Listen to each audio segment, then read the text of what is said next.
Hi friends, இன்றைக்கி நாம் அத்திக்காய் பலகாரம் எப்படி செய்யுதுன்னு பார்க்கலாம். இது ரொம்பவே டேஸ்டியாக இருக்குங்க. செய்கிறதும் ரொம்பவே ஈஸி. எப்படி செய்யுதுன்னு பார்க்கலாம்.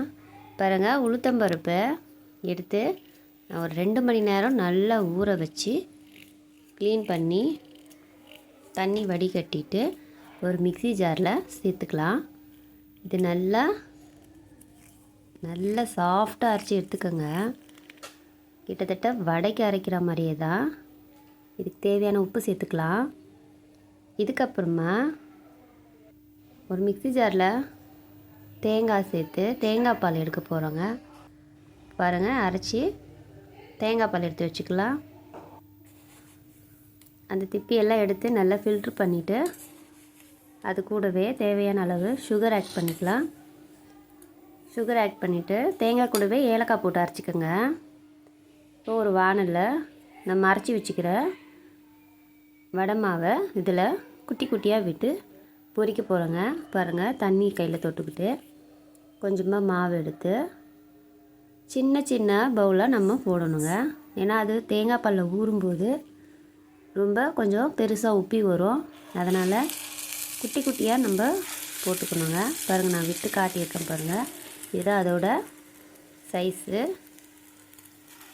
சின்ன ஒரு கோலி சைஸ் போட்டிங்கனாலே போதும், அழகாக வந்துடுங்க.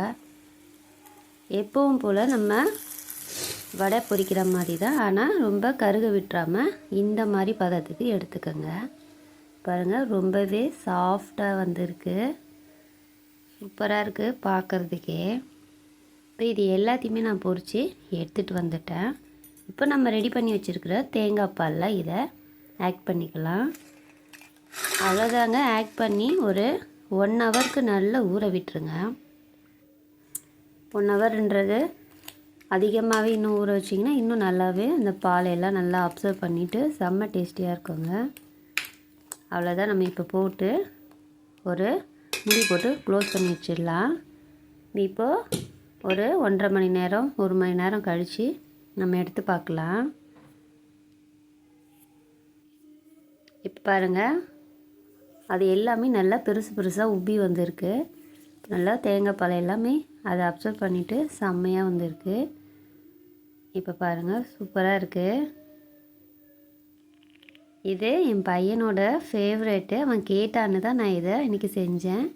நீங்களும் ட்ரை பண்ணிவிட்டு எப்படி இருந்ததுன்னு எனக்கு கமெண்ட் பண்ணுங்கள், ஷேர் பண்ணுங்கள். எல்லாருக்கும் ரொம்பவே டேஸ்ட்டாக இருக்கும்.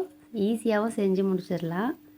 கண்டிப்பாக ட்ரை பண்ணிவிட்டு எப்படி இருந்ததுன்னு எனக்கு கமெண்ட் பண்ணுங்கள். Thank you friends.